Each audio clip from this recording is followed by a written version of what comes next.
peserta dalam acara kali ini tanpa suatu halangan apapun juga. Sholawat serta salam senantiasa kita haturkan kehadiran Nabi Muhammad SAW yang kita nantikan syafaatnya nanti. Amin amin ya rabbal alamin. Nah, kita mulai saja materi 1. Disiplin positif dan nilai-nilai kebajikan universal oleh saya Eni Kuswati, SPGSD, calon guru penggerak angkatan 9 dari SDN Silokarta 3, Kecamatan Pecalungan, Kabupaten Batang. Nah, marilah kita tenangkan hati, pikiran, arahkan semua perhatian untuk fokus belajar, hadirkan rasa ingin tahu, syukur, dan kebijaksanaan. Perubahan paradigma, kegiatan kepalan tangan.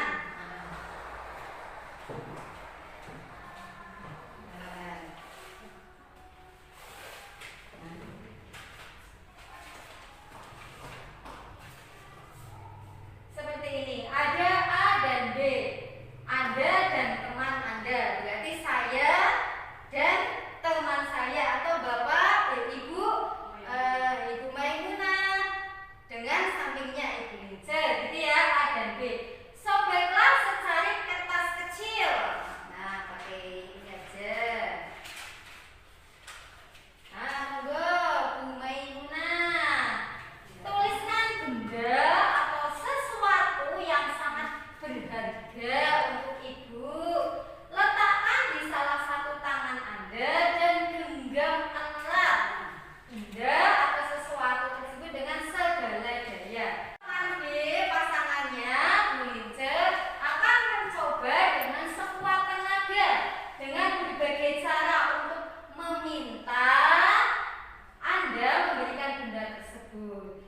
Bisa dengan membujuk, mengancam, menghardik, merayu, menyuap, atau apa saja agar dapat membuka kepalan Anda.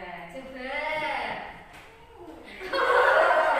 Oh, berarti ini berarti termasuknya diapakan ini? Mengancam, menghardik. Oh, mengancam, menghardik. Oh, maksa ya. Kira-kira Bu Maimunahnya akan memberikan atau bagaimana? Mempertahankan. Oh, mempertahankan. Ya. Lanjut. Nah, perubahan paradigma teori kontrol atau ilusi kontrol, miskonsepsi dari teori kontrol Dr. William Glasser. Yang pertama, ilusi guru itu mengontrol murid. Yang kedua, ilusi bahwa kritik dan membuat orang merasa bersalah dapat menguatkan karakternya. Ya, selanjutnya, ilusi bahwa semua penguatan positif itu efektif dan bermanfaat, dan ilusi bahwa orang dewasa itu memiliki hak untuk memaksa, seperti tadi, ya. Memaksa. Bagaimana seseorang bisa berubah dari paradigma stimulus respon kepada pendekatan teori kontrol? Bila kita ingin membuat kemajuan, perlahan sedikit demi sedikit ubahlah sikap atau perilaku Anda. Namun, bila kita ingin memperbaiki cara-cara utama kita,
juga dengan manusia, memiliki tujuannya masing-masing. Yang selanjutnya, stimulus respon, orang lain bisa mengontrol saya, sedangkan teori kontrol hanya Anda yang bisa mengontrol diri Anda sendiri. Nah, itu yang sering kita lupa. Misalnya ketika kita dicerita orang lain, entah itu baik, entah itu yang kurang baik, pasti kita, aduh, saya sudah baik kok tetap diomong aja ya, pastinya seperti itu. Tapi kita punya dua opsi, ingin tetap menggerutu atau kita menerima saja. Lah, itu kan haknya mereka bercerita. Lah, hak kita boleh membalasnya, boleh kita mengontrol diri sendiri. Ya, pemikiran mereka terserah, yang penting saya tidak seperti itu. Nah, seperti itu Bapak Ibu ya. Selanjutnya, belum, yang itu tadi belum. Ya, nah, stimulus respon, pemaksaan ada pada saat bujukan gagal. Misalnya saya membujuk, jadi membujuk kalau sudah dilakukan, ketika gagal akan memaksa. Kalau teori kontrol, kolaborasi dan konsensus menciptakan pilihan-pilihan baru. Selanjutnya, stimulus respon, model berpikir itu menang atau kalah, hanya ada dua. Kalau tidak menang ya kalah. Kalau teori kontrol, model berpikir menang. Orang lain, hanya Anda yang bisa mengontrol diri Anda. Kira-kira pendapat Bu Maimunah bagaimana? Setuju atau saya kurang setuju? Gitu. Setuju. Nggih. Nah, semua perilaku itu memiliki tujuan. Selanjutnya, model berpikir menang-menang, kolaborasi dan menciptakan konsensus, menciptakan pilihan-pilihan baru. Dan realita atau kebutuhan kita itu berbeda. Kita berusaha memahami pandangan orang lain tentang dunia. Setiap orang memiliki gambaran yang berbeda. Nah, sekarang makna disiplin di situ apa gitu ya, makna disiplin ya? Disiplin secara sederhana kami Ya, menyimpulkan bahwa adalah disiplin itu menaati aturan. oh begitu. Taat pada sesuatu aturan yang berlaku. Ya, taat pada sesuatu aturan yang berlaku. Tepuk tangan Bu Lince. Terima kasih Bu Lince. Nggih. Di situ menggali potensi kita agar mencapai tujuan mulia, yaitu sesuatu menjadi seseorang yang kita inginkan berdasarkan nilai-nilai yang kita hargai. Nah, teori motivasi yang pertama apa itu, Bu Ender?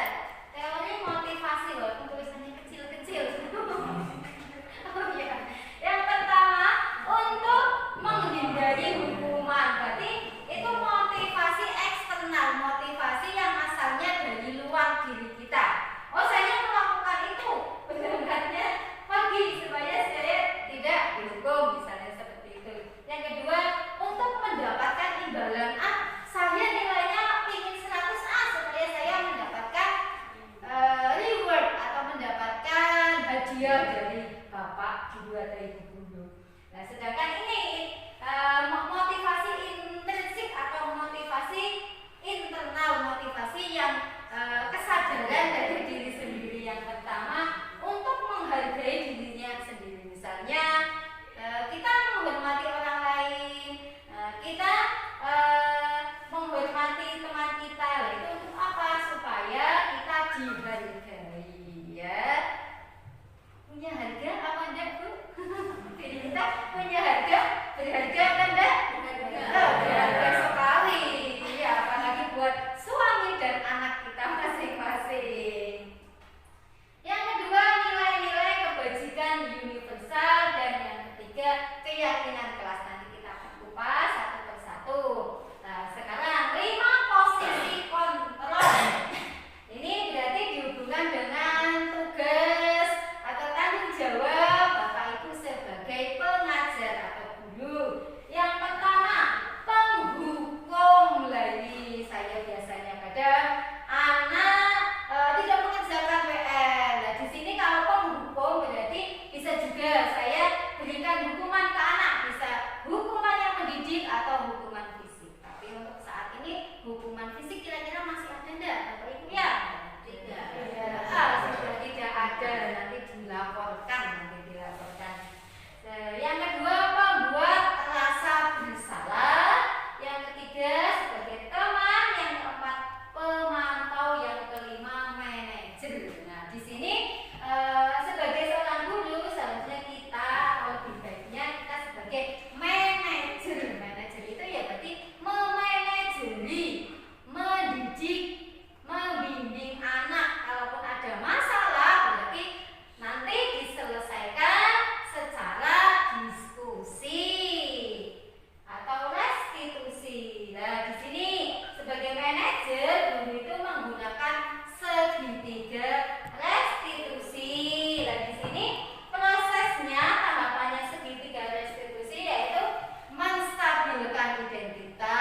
makan. Oh, butuh makan, iya. Kalau nggak makan akan lemes.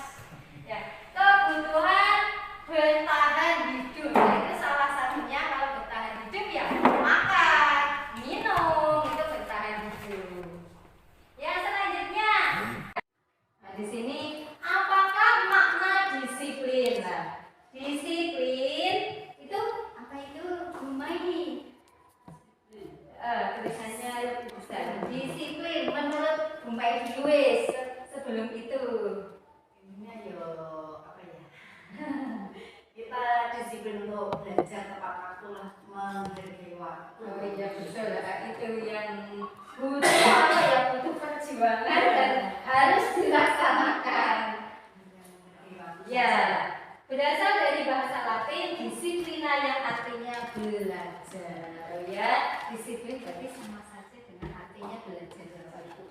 Ya, makna asal dari kata ini berkonotasi dengan disiplin diri dari murid-murid Sokrates dan Plato.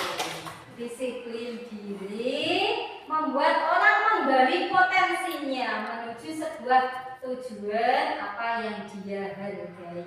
Dan namun dalam budaya kita makna kata disiplin ini telah berubah menjadi sesuatu yang dilakukan seseorang pada orang lain untuk mendapatkan kepatuhan dia. Betul sekali tadi seperti apa yang dikatakan oleh Humayuna.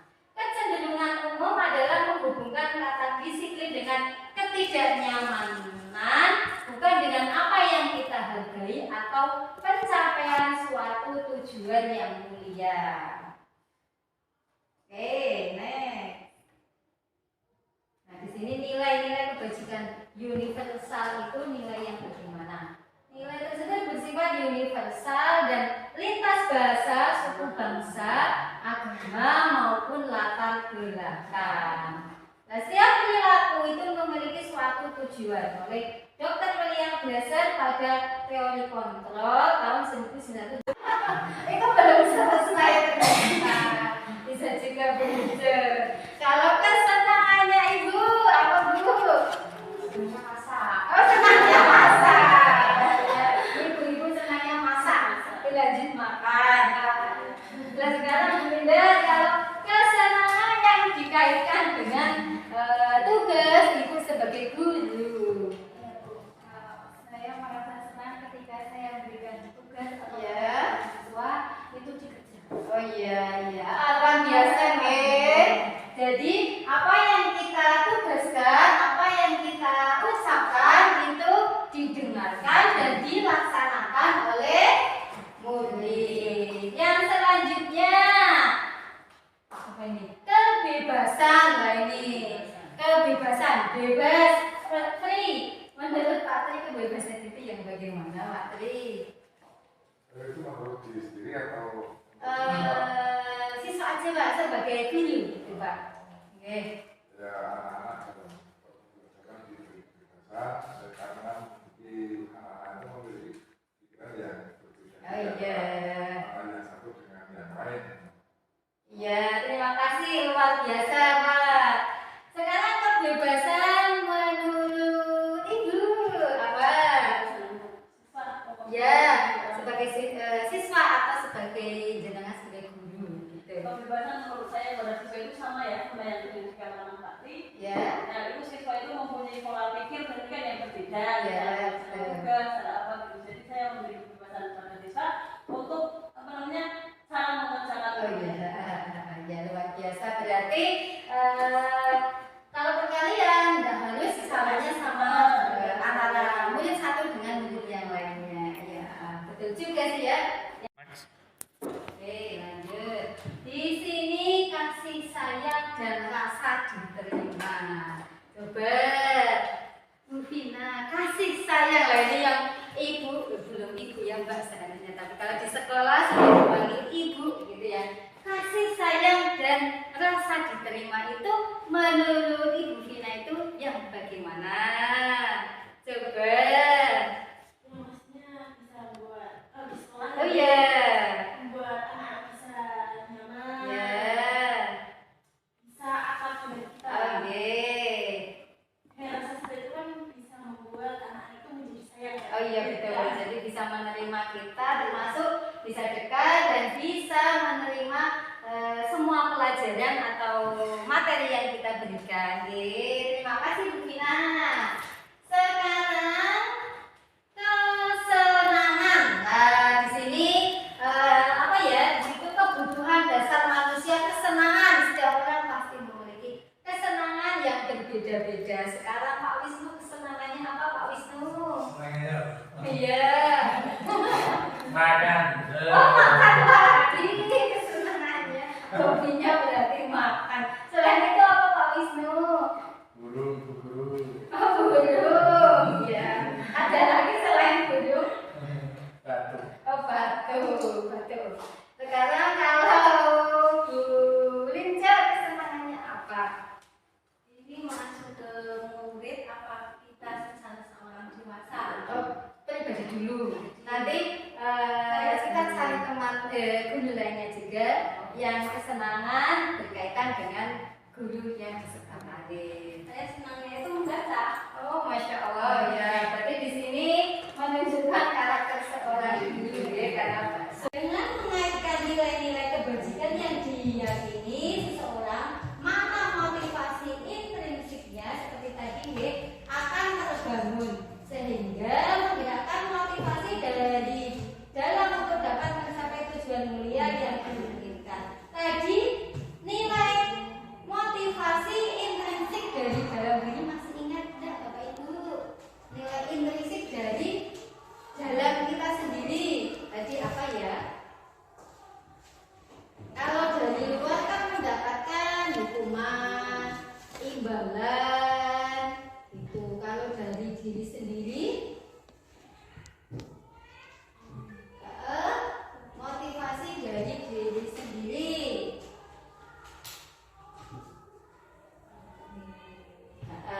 Jadi nilai-nilai kebajikan yang ingin dicapai oleh setiap anak Indonesia kita kenal dengan profil pelajar Pancasila. Nah, ini yang masih anget-angetnya, jadi ya seperti telur yang baru dikeluarkan dari induk ayam terus dienami induknya, masih hangat gitu ya. Kalau telur itu berarti digoreng masih hangat, masih enak dimakan. Nah, di sini profil pelajar Pancasila itu yang Ibu ketahui itu apa? Profil pelajar Pancasila ada 6 dimensi. Ya. Yang pertama yaitu beriman, bertakwa kepada Tuhan Yang Maha Esa dan berakhlak mulia. Terus dimensi yang kedua yaitu mandiri, yang ketiga bernalar kritis, yang keempat berkebinekaan tunggal, yang kelima bergotong royong, dan yang terakhir keenam yaitu kreatif. ya, luar biasa. Tepuk tangan untuk kita semuanya. Karena sebagai guru itu kan belajar sepanjang hayat, karena kurikulumnya yang namanya profil pelajar Pancasila kan memang baru kita kenal saja, jadi ya kita masih belajar bersama-sama. Setelah profil pelajar Pancasila, lanjut Pak. Nah, materi yang kedua, jadi materi yang pertama sudah, materi yang kedua teori motivasi, hukuman dan penghargaan. Nah, pertanyaannya, apakah Anda setuju dengan pernyataan ini? Apakah Ibu itu setuju atau tidak? Yang pertama, hukuman dapat mendisiplinkan anak. Di sini kira-kira setuju apa tidak kalau hukuman itu yang kita berikan sebagai guru itu bisa mendisiplinkan anak? Setuju tidak Ibu? Untuk saat ini yang berdasarkan memang saya pemahaman bahwa hukuman dapat mendisiplinkan anak, karena kan jika anak membuat kesalahan itu biasanya kita beri hukuman dan anak itu ke depannya akan lebih disiplin karena takut akan mendapatkan hukuman. Ya. Yang kedua,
motivasi eksternal.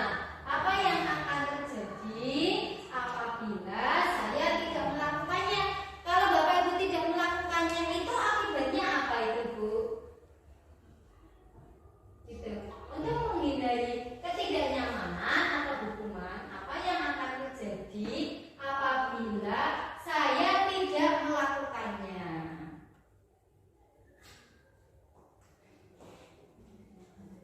Ya, berarti hukumannya akan diberikan atau bagaimana itu?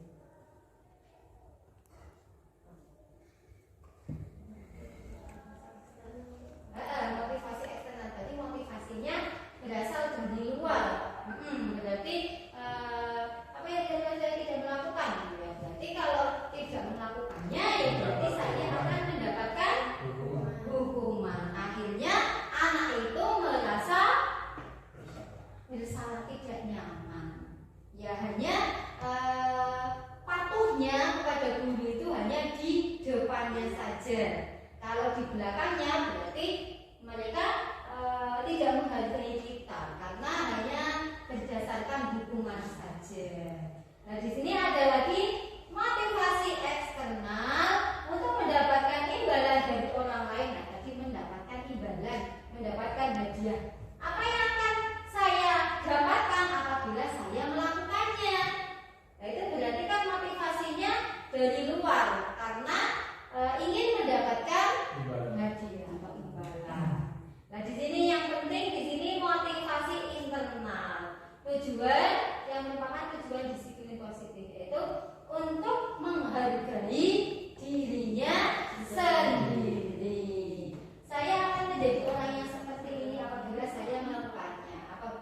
Misalnya saya datang tepat waktu ke sekolah, berarti kan itu motivasi yang ada dalam diri sendiri itu akan dihargai oleh orang lain. Nah ini motivasi yang internal, ini motivasi yang harus kita bangun, kita pertahankan dan kita tingkatkan. Dan tentunya ini motivasi yang sangat berat untuk dilakukan.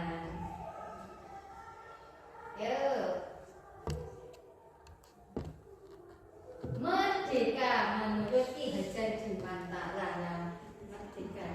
Ya, merdeka itu artinya tidak hanya terlepas dari pemerintah, akan tetapi juga cakap buat memerintah diri sendiri. Nah, itu pemikirannya oleh Ki Hajar Dewantara.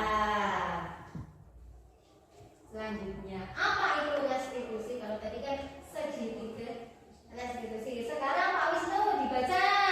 Restitusi adalah proses menciptakan kondisi bagi murid untuk memperbaiki kesalahan mereka, sehingga mereka bisa kembali pada kelompok mereka dengan karakter yang lebih kuat. Restitusi juga merupakan proses kolaboratif yang mengajarkan murid untuk mencari solusi untuk masalah mereka dan membantu murid berpikir tentang orang seperti apa yang mereka ingin menjadi atau tujuan mulia dan bagaimana mereka harus memperlakukan orang lain. Ya, terima kasih. Ya, berarti restitusi ini proses menciptakan kondisi murid untuk memperbaiki kesalahannya sehingga mereka bisa kembali kepada kelompok mereka dengan karakter yang lebih kuat dan karakter yang lebih baik. Berarti di sini guru yang melakukan segitiga restitusi atau guru di sini sebagai pembimbing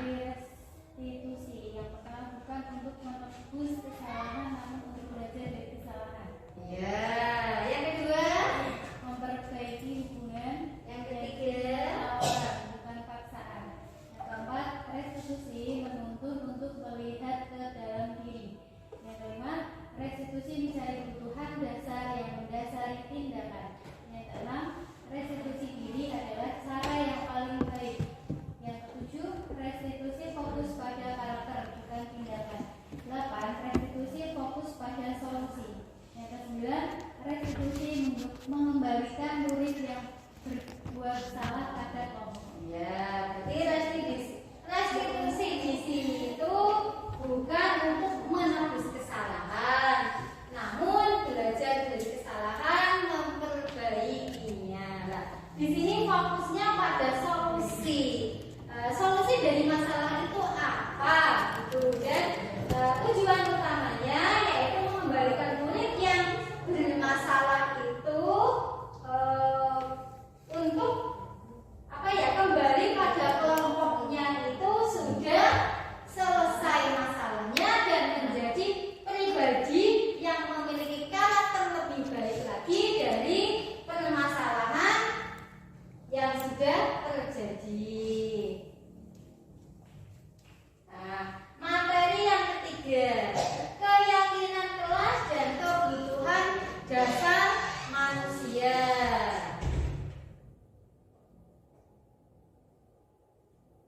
Mengapa tidak peraturan saja?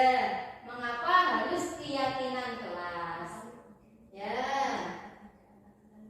Ya, apa perbedaan aturan dan keyakinan kelas, Bu? Menurut saya, sepengetahuan saya, peraturan itu adalah sesuatu yang harus kita taati, dan aturan-aturan itu kita tidak membuatnya, dia berasal dari di luar diri kita. Sudah ada, betul. Tapi kalau keyakinan itu adalah kita bersama-sama membuat suatu aturan dan kita menyepakati untuk melaksanakan, dan itu menjadi suatu keyakinan. Maksud di sini keyakinan itu bukan suatu kepercayaan, tapi sesuatu yang harus kita kerjakan sehingga menghasilkan hal yang positif.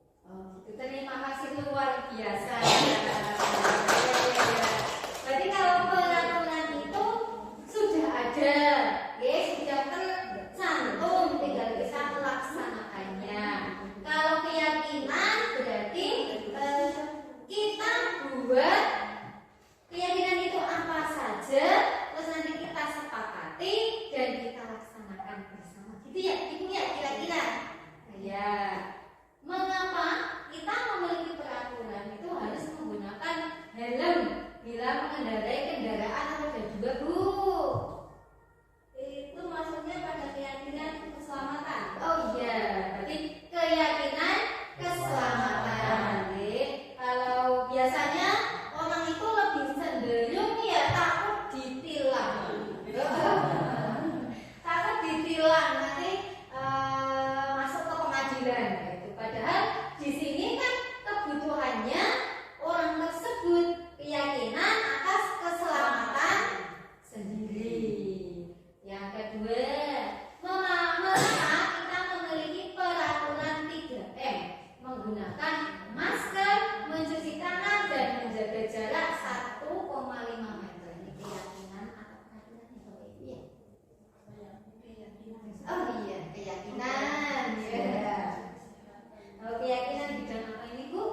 Kesehatan. Oh iya, kesehatannya. Apalagi pada saat sebelum ini kan kejadian COVID itu ya, Bu ya. 3M digencarkan. Yang selanjutnya, mengapa kita memiliki peraturan harus datang tepat waktu pada saat mengikuti pelatihan? Jadi ini peraturan atau keyakinan, Bu? Oh iya, betul, keyakinan menghadapi diri sendiri. Ibu-ibu di sini luar biasa ya, sudah bisa semuanya.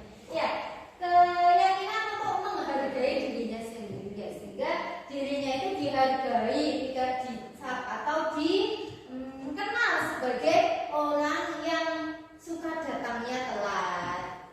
Yang selanjutnya, untuk mendukung motivasi intrinsik, kembali ke nilai-nilai atau keyakinan-keyakinan lebih menggerakkan seseorang itu dibandingkan mengikuti serangkaian peraturan-peraturan. Ya. Nah, pembentukan keyakinan sekolah atau kelas. Bapak Ibu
di sini perbedaan peraturan dan keyakinan kelas.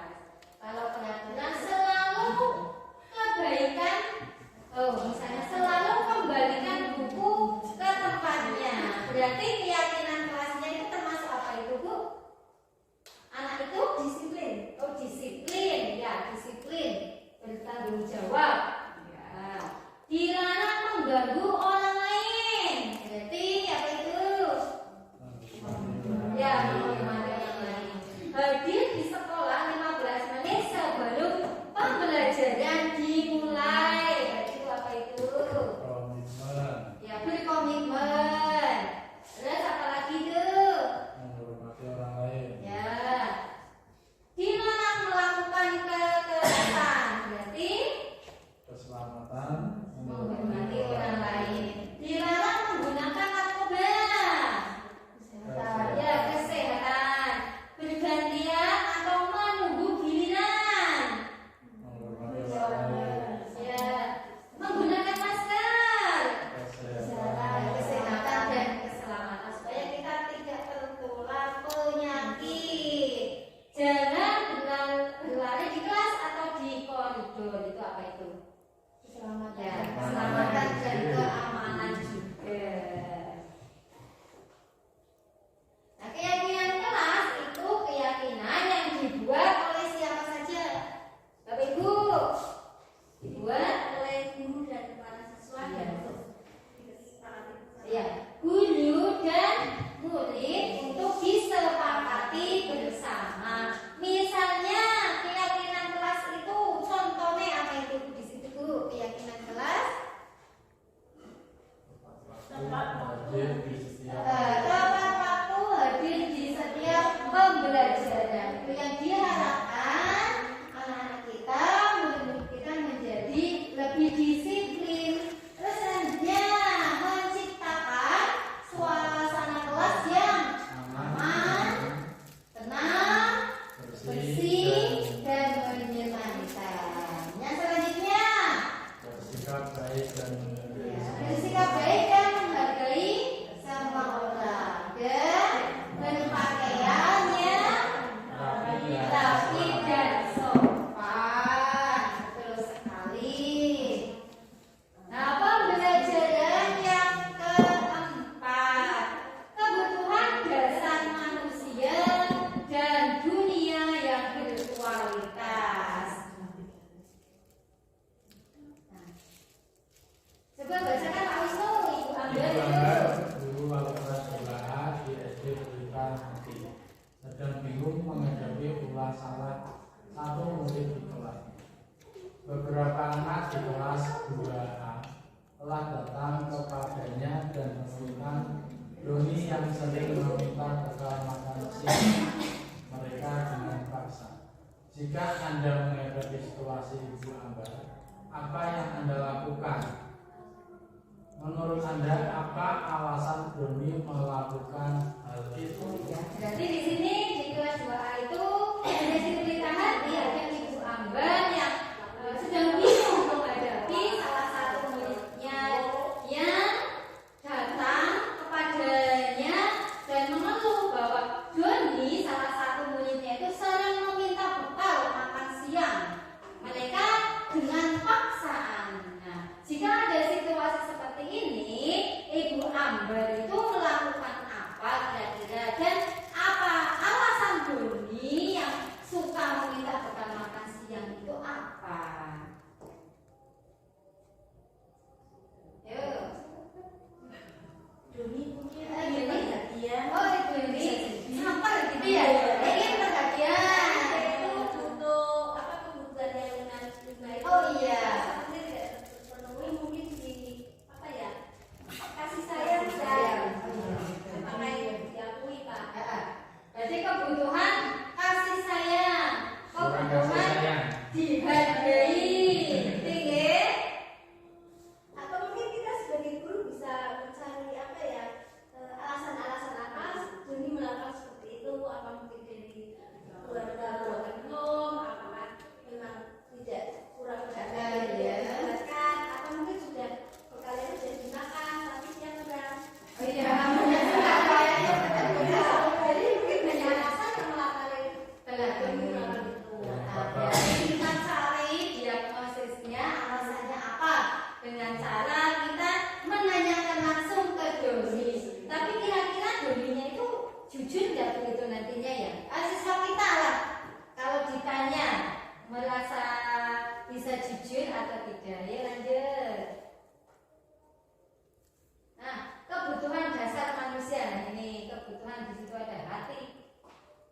Yang hati itu apa itu Bu? Kasih sayang dan Dan rasa terima.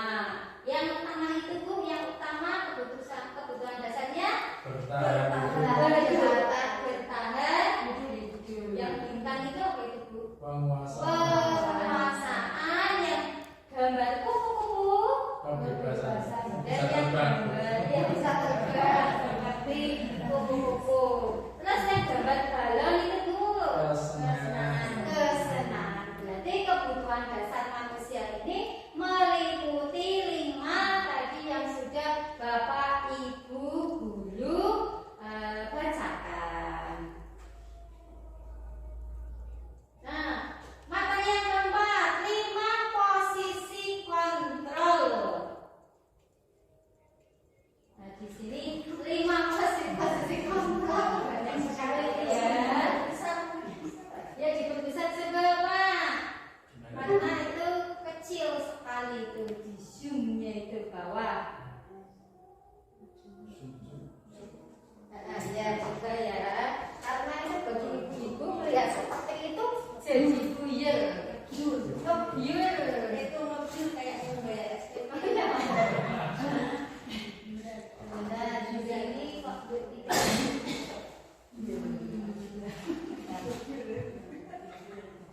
nggak ada ya. Ini ya.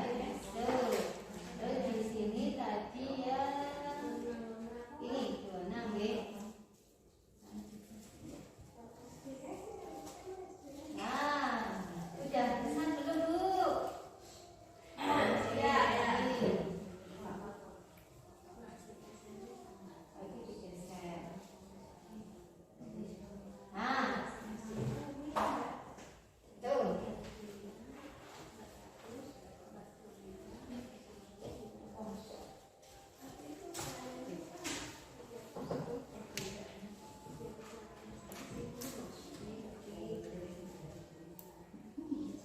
Nah, 5 posisi kontrol. Identitas gagal. Ini kontrolnya dari luar. Nah, itu tadi ya posisinya. Yang penghukum, berarti di sini guru itu berbuat apa itu? Bu, yang guru yang penghukum. Mengerti. menunjuk-nunjuk, menyakiti, menyindir. Oh, itu berarti termasuk dari mati.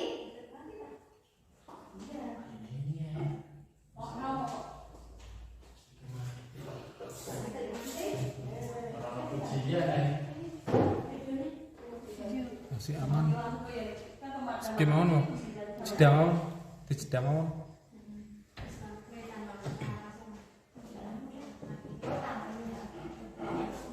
Mati kok.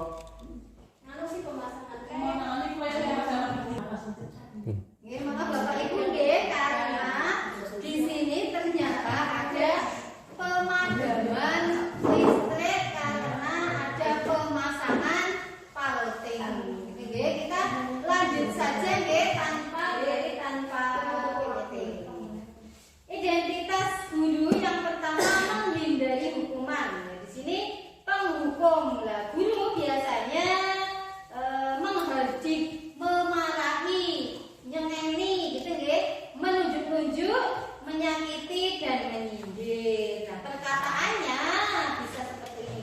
Kalau kamu tidak melakukannya, awas ya, rasakan, lihat saja nanti nilainya sedikit atau nanti nilainya ya tidak naik kelas. Ya, itu biasanya yang paling efektif gitu. Terus hasilnya anak itu akan memberontak, menyalahkan orang lain, berbohong, bahkan menyalahkan ibu guru. Nah, murid biasanya berkata, biarkan saja, nanti juga marah-marah lagi. Nah, sepele jadinya. Nah, dampaknya pada murid itu murid akan mengulangi kesalahan lagi karena menganggap ya sepele, paling bu gurunya, pak gurunya akan memberi hukuman, akan marah-marah gitu. Nah, sekarang pembuat orang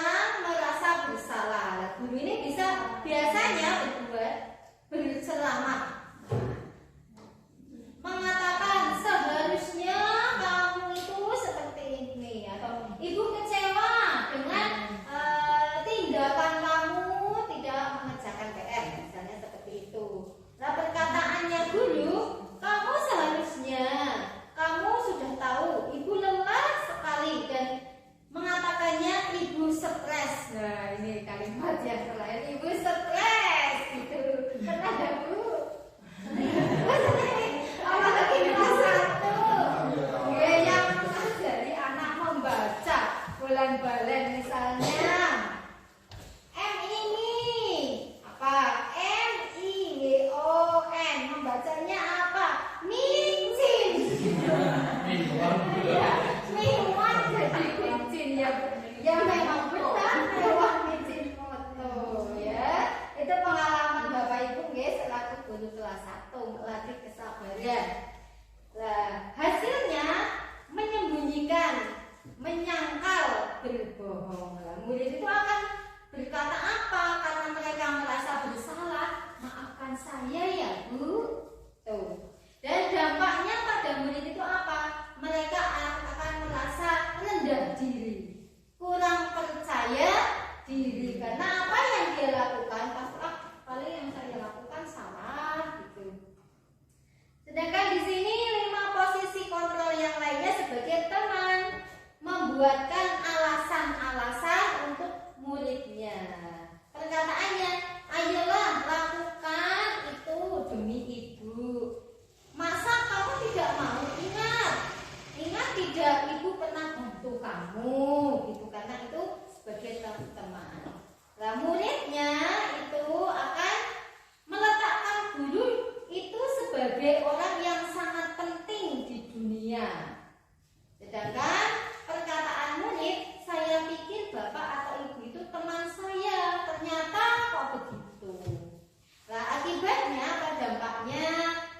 Murid akan tidak mandiri dan bergantung pada bapak ibu guru.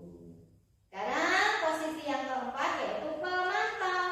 Guru itu menghitung dan mengukur. Nah, perkataannya apa peraturannya, sedangkan yang dari siswa, murid meletakkan guru peraturan dan hukum di dunia itu berkualitas. Sedangkan murid berkata, berapa banyak bintang yang saya harus peroleh, atau berapa halaman yang harus saya tulis. Nah, dampaknya menitik beratkan pada sanksi atau hadiah untuk dirinya. Berarti yang tadi motivasi eksternal. Sedangkan posisi yang terakhir di sini, identitas berhasil atau suksesnya itu guru sebagai manajer, yaitu mengajukan pertanyaan-pertanyaan seperti tadi itu, mengajukan pertanyaan-pertanyaan pemantik yang akan menggali pemikiran atau potensi anak. Gitu nggih.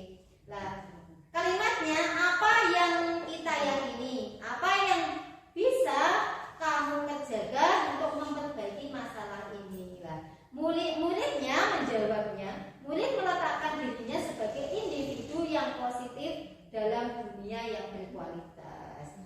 Bagaimana caranya saya bisa memperbaiki keadaan? Berarti di sini atas kesadaran siswa sendiri. Lah, dampaknya mengevaluasi diri. Bagaimana cara siswa itu bisa memperbaiki diri menjadi siswa yang lebih baik. Nah, di sini lanjut slide. Pernyataan-pernyataan, saya kecewa sekali dengan kamu. Nah, kalau saya kecewa sekali dengan kamu, itu biasanya guru di situ sebagai apa, Bapak Ibu? Tadi ada penghukum, teman, pemantau, manajer, penghukum, pembuat orang rasa. Oh iya benar, karena saya kecewa. Berarti anak itu merasa bersalah. Kalau kamu tidak pernah benar melakukannya, selalu salah. Berarti itu apa itu? Penghukum. Ya, penghukum. Ya, kalau ayolah lakukan demi ibu atau bapak tadi sebagai teman. Kalau apakah kamu mau mendapatkan stiker bintang hari ini, mendapatkan nilai yang bagus sebagai pemantau?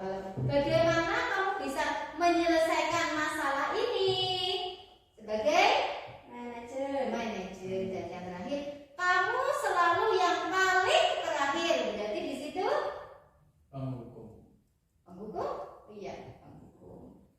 Lanjut materi kelima, segitiga restitusi.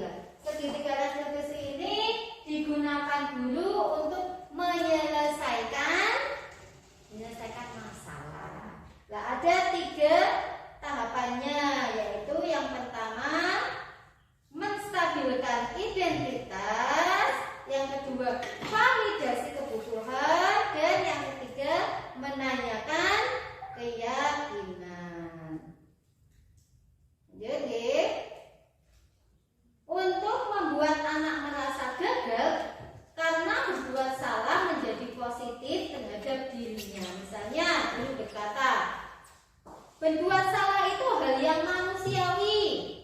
ada manusia yang sempurna. Bapak Ibu juga bisa berbuat salah. Berarti itu menjadi merasa anak itu gagal. Itu berarti salah satu siklus yang pertama yaitu menstabilkan identitas. Yang kedua, validasi kebutuhan. Kira-kira kalimatnya Bapak Ibu guru bisa menyampaikan apa itu kalau validasi kebutuhan? Apa?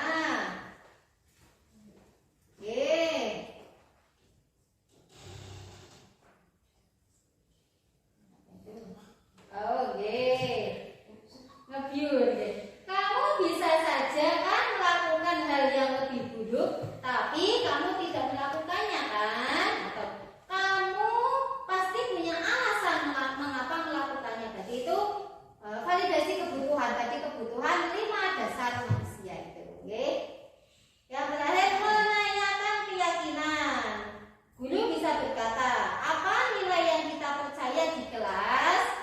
Nilai-nilai universal apa yang telah kita sepakati? Nah, dari menanyakan keyakinan ini nanti masalah itu akan mereda atau akan terselesaikan sehingga murid akan bisa kembali ke kelompoknya atau ke temannya menjadi individu yang lebih baik lagi, lebih positif. Biasanya Bapak Ibu itu sudah membiasakan segitiga restitusi ini dalam menyelesaikan masalah belum Bu? Kalau di sekolah Mungkin sudah kan? ya. Kalau belum melalui tahap-tahap seperti restitusi, yang penting selesai dan tidak.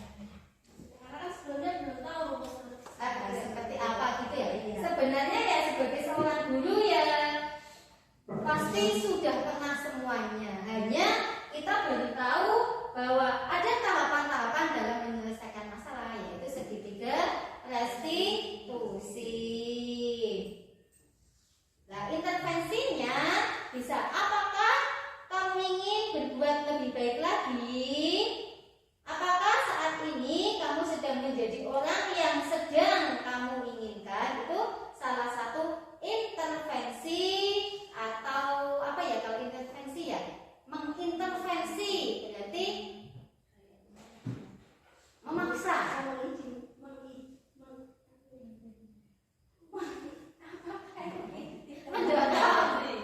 Mengintervensi.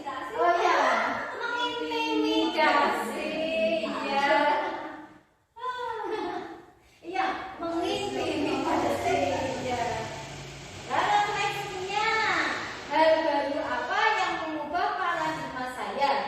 Yang saya dapatkan. Nah, ini Bapak Ibu guru yang baru saja pemaparan itu yang Ibu dapatkan. Apa? Coba. Ayo, mendapatkan apa? Ilmu Oh iya, tentunya ya ilmu yang bermanfaat. untuk mengatasi solusi jika ada masalah. Iya, tepuk tangan kita mulai. Yang kedua, perasaan apa yang muncul selama mengikuti sesi ini? Perasaannya bagaimana? bahagia, senang, dan lebih bersemangat dalam didik anak-anak. Ya, luar biasa. Kita merecharge energi kita, merecharge energi kita untuk lebih bersemangat lagi dalam memajukan dunia pendidikan Indonesia. Ya, kembali lagi ke tugas guru masing-masing di sekolah. Sekarang peran Among seperti apakah yang saya telah lakukan selama mengikuti modul ini? Berarti Among itu ya pembimbing ya? Ya, menuntun anak supaya menemukan bakat-bakatnya sesuai dengan keinginannya masing-masing. Saya akan menjadi Among yang seperti apakah setelah mengikuti model ini? Menjadi pembimbing atau guru yang bagaimana Bapak Ibu? Guru yang ditakuti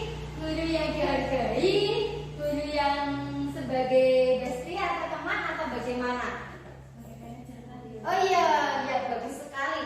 Sebagai manajer, sehingga guru bisa menyelesaikan, memberikan solusi atas semua masalah yang dilalui, dan siswa tersebut bisa kembali ke kelompoknya menjadi individu yang lebih baik, lebih berkarakter lagi. Mengatasi solusi tanpa masalah itu slogan apa Bapak Ibu? Itu tidak apa-apa Bu. Oke, berarti itu mensukseskan program pemerintah daripada ke tengel gitu ya. Ya, ya. Itu karena Ibu. Ya, bagaimana? Kita kan menghadapi situasi di sekolah, Ya. melakukan kesalahan. Oke. Jadi kelima situasi kontrol itu apakah harus kita terapkan untuk mencari solusi, apa kita pilih salah satu untuk menyelesaikan? Oh, untuk menyelesaikan masalah berarti kan di situ ada beberapa hal ya. Ada penghukum, terus ada teman, ya pembuat rasa bersalah, itu kan kembali lagi ke guru masing-masing. Tapi lebih baiknya berarti posisi guru itu sebagai manajer gitu lagi. Tidak hanya bagi guru di sini, tidak hanya manajer itu di perusahaan. Nah, sekarang berarti seorang guru juga bisa disebut sebagai manajer. Manajer untuk muridnya, manajer untuk teman sejawatnya, dan manajer untuk dirinya sendiri. Begitu Ibu. Apalagi yuk, sebelum sesi ini kita tutup, ada lagi pertanyaannya? Sudah? Aspirin dulu Bu. Oh, Mas Briki, iya sampai lupa dari tadi sampai matanya kebiu nih, nggih. Iya, tepuk semangat dulu, nggih. Oh, tepuk semangat, gitu, nggih. 3, 2, 1, tepuk semangat.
pada murid. Nilai ini saya jadikan motivasi untuk selalu bersemangat menghadirkan suasana belajar dan proses pembelajaran yang kreatif, inovatif, dan berkualitas bagi murid. Sebagai guru atau pembina, memberikan kemerdekaan dan menuntun dalam mengeksplor kemampuan murid sesuai dengan kodrat alam dan kodrat zaman. Berpihak pada murid, nilai ini saya jadikan motivasi untuk selalu bersemangat menghadirkan suasana belajar dan proses pembelajaran yang kreatif, inovatif, dan berkualitas bagi murid. Sebagai guru atau pembina, memberikan kemerdekaan dan menuntun dalam mengeksplor kemampuan murid sesuai dengan kodrat alam dan kodrat zaman. Berpihak pada murid, nilai ini saya jadikan motivasi untuk selalu bersemangat menghadirkan suasana belajar dan proses pembelajaran yang kreatif, inovatif, dan berkualitas bagi murid. Sebagai guru atau pembina, memberikan kemerdekaan dan menuntun dalam mengeksplor kemampuan murid sesuai dengan kodrat alam dan kodrat zaman. Berpihak pada murid, nilai ini saya jadikan motivasi untuk selalu bersemangat menghadirkan suasana belajar dan proses pembelajaran yang kreatif, inovatif, dan berkualitas bagi murid. Sebagai guru atau pembina, memberikan kemerdekaan dan menuntun dalam mengeksplor kemampuan murid sesuai dengan kodrat alam dan kodrat zaman.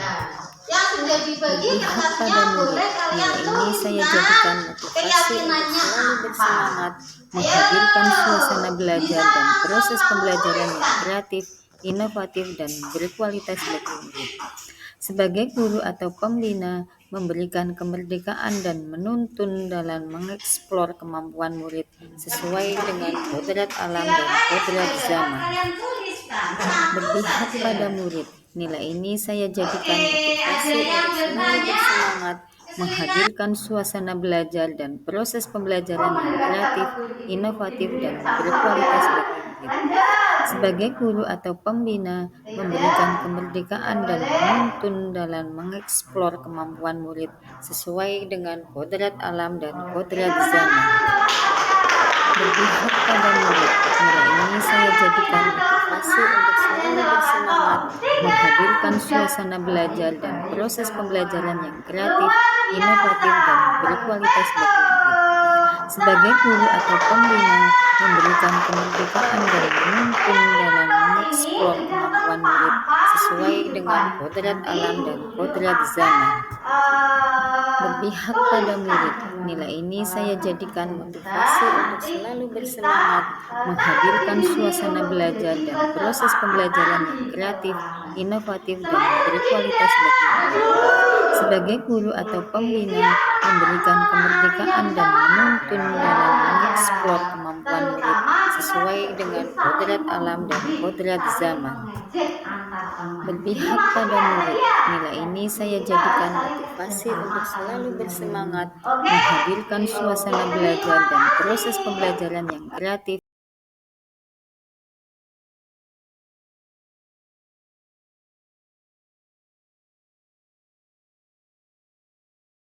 Assalamualaikum warahmatullahi wabarakatuh. Perkenalkan, nama saya Arfa Oktaviani. Panggilan Arfa, saya berada di kelas 6. Assalamualaikum warahmatullahi wabarakatuh. Perkenalkan, nama saya Anggun Yusufia Listia. Nama panggilannya Anggun, saya berada di kelas 6. Tuh. Assalamualaikum warahmatullahi wabarakatuh. Saya berada di kelas 6 SDN Solokarto. Assalamualaikum warahmatullahi wabarakatuh. Perkenalkan, nama saya panggilan saya Assalamualaikum warahmatullahi wabarakatuh. Perkenalkan, nama saya Adit Hasetia, biasa dipanggil Adit. Saya berada di kelas 6.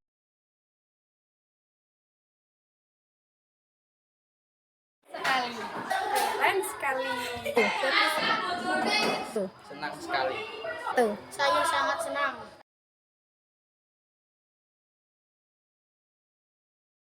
Penting sekali.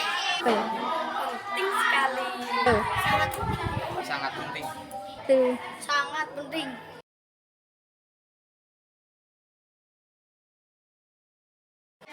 Penting Satu. Bisa menunjukkan kedisiplinan. Membuat kita semakin Tuh. Semakin meningkatnya.